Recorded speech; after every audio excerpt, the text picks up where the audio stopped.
आज सकाळी मला प्रभाग क्रमांक 16 मधील रबाजीनगर भागातून फोन आला का शिंदे यांच्या घरात आग लागलेली.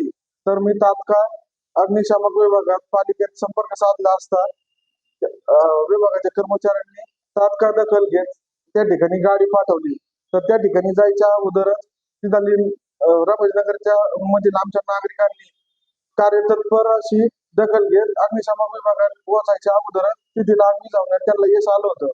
परंतु अग्निशामक विभागाने आग ज्या घरात आग लागली त्या ठिकाणी गेले असता कळालं की गॅस सिलेंडर लिकेज आहे.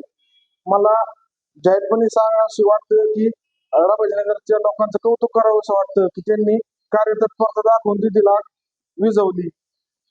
व मी अग्निशामक विभागाचे आभार मानतो की त्यांनी लवकर दखल घेऊन पालिका अग्निशामक विभागाची गाडी त्या ठिकाणी पाठवली. घरगुती वस्तीचं अनेक नुकसान झालेलं आहे त्या ठिकाणी शिंदे यांच्या घरी. शॉर्ट सर्किटमुळे त्या ठिकाणी आग लागली.